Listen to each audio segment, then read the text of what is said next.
Hello, good evening. मैं doctor Naima Bano.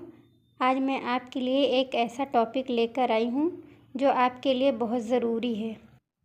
उस topic का नाम है गर्भधारण करने के लिए बच्चेदानी की परत कितनी होनी चाहिए। तो चलिए हम बताते हैं। जैसा कि देखा जाता है कि बहुत सालों से औरतें ट्राई कर रही होती हैं बच्चा कंसीव करने के लिए, मगर कभी कभी उसको कंसीव होता है और कभी कभी कंसीव नहीं होता है। अगर कंसीव होता है तो अबॉर्ट कर जाता है। तो चलिए हम बताते हैं कि इसके लिए बच्चेदानी की परत कितनी मोटी होनी चाहिए।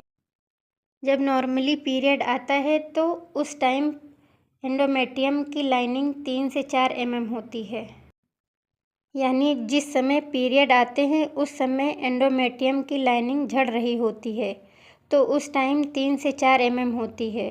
और जैसे जैसे दिन बढ़ते जाते हैं, यानी पीरियड्स के दिन आगे बढ़ते जाते हैं, जैसे 7 से 8 दिन तक एंडोमेट्रियम की लाइनिंग 5 से 6 और 7 mm तक हो जाती है।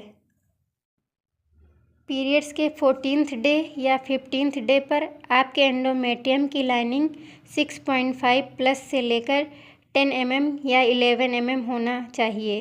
अगर पीरियड के 10वें दिन पर आपके एंडोमेट्रियम की लाइनिंग 4 mm या 5 mm है और आगे ग्रो कर रही है तो इसमें कोई हर्ज नहीं है। 15th डे पर एंडोमेट्रियम की लाइनिंग 6.5 mm से ज़्यादा है और वो ग्रो कर रही है तो कोई प्रॉब्लम नहीं है, ये अच्छी बात है। लेकिन 21 से 22 दिन पर 10 mm क्रॉस कर जाना चाहिए।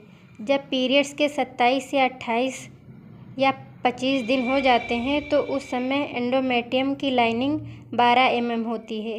लेकिन सबसे बेस्ट एंडोमेट्रियम की लाइनिंग जो है 15th डे पर 7.5 mm से लेकर 9 mm तक होना चाहिए। पीरियड्स के 14th डे पर एंडोमेट्रियम की लाइनिंग 14 mm और इससे ज़्यादा है तो ये हाइपरप्लेजिया की कंडीशन में आता है।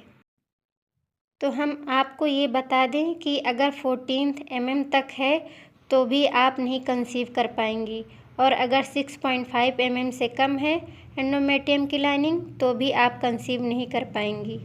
तो कंसीव करने के लिए आपको जो मैंने बताया है उतनी एंडोमेट्रियम होनी चाहिए।